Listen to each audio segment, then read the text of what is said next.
आज की हमारी कहानी का शीर्षक है भाभी आप शिमला मिर्च हो।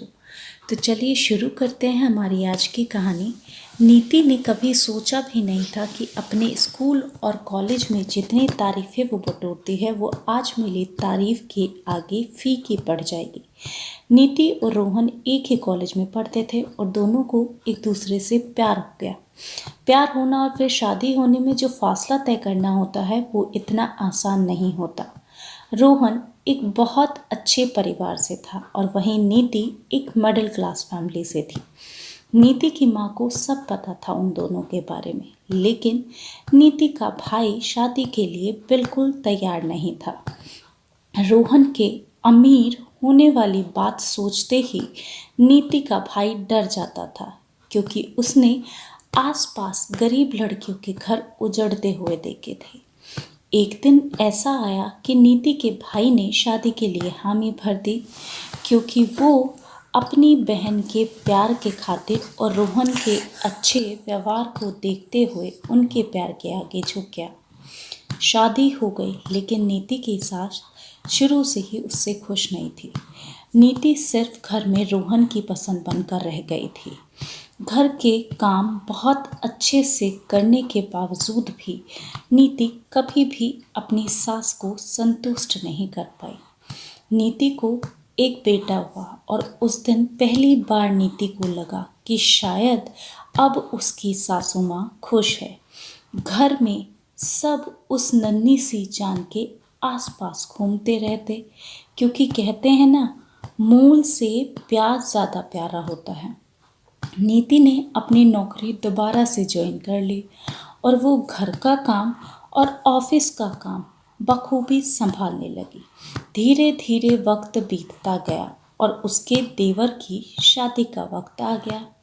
नीति ने शुरू से ही अपनी देवरानी को वही अपनापन दिखाया था जो वो अपनी बाकी ससुराल वालों के साथ रखती थी। धीरे धीरे नीति ने महसूस किया कि सासू माँ सारा प्यार छोटी बहू की तरफ लुटाती थी, पर नीति ने इन सब घरेलू चीज़ों से खुद को दूर रखने की बहुत कोशिश की। नीति जानती थी कि इसके पीछे की वजह देवरानी का बड़ा घराना होना था, लेकिन उसने कभी भी अपने व्यवहार में अपनी पीड़ा झलकने नहीं दी। सासू माँ जब भी छोटी के साथ होती तो उसकी बेटी की तरह उसका ख्याल रखती थी, उसकी सेहत की भी चिंता करती थी। लेकिन जब भी बात नीति की आती तो वह सोचती कि ये छोटे घर से है, इसे क्या फ़र्क पड़ता है, काम ज़्यादा हो या काम कम।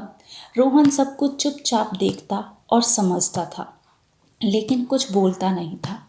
नीति के देवर ने हमेशा उसे सम्मान दिया, जिसकी वजह से वो छोटी के स्वभाव को भी नज़रअंदाज करती रही। एक दिन रोहन ने उसे समझाया कि तुम अब पहले जैसी नहीं रही, हर वक्त चिंता में रहती हो।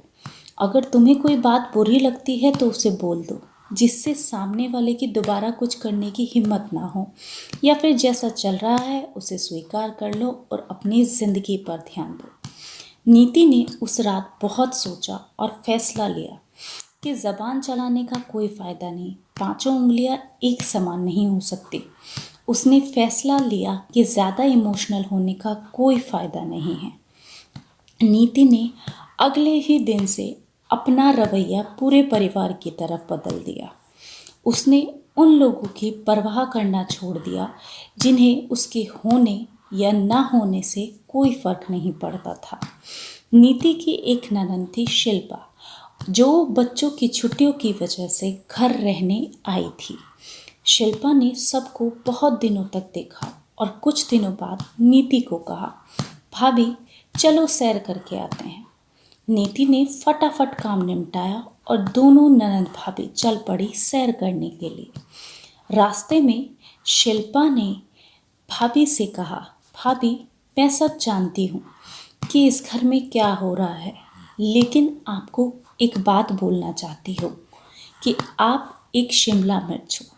जिस तरह शिमला मिर्च किसी भी चीज़ में पड़े तो उसका स्वाद बढ़ा देती है, उसी तरह आप भी इस फैमिली का स्वाद बढ़ा रहे हो। आपकी कद्र चाहे किसी को हो या ना हो, पर मेरे दिल में आपके लिए सम्मान हमेशा रहेगा और यह सम्मान आज और भी बढ़ गया है। फ्रेंड्स, आप लोगों को अगर हमारी आज की कहानी पसंद आई हो तो प्लीज़ हमारी वीडियो को लाइक कीजिएगा और हमारे चैनल को सब्सक्राइब कीजिएगा। धन्यवाद।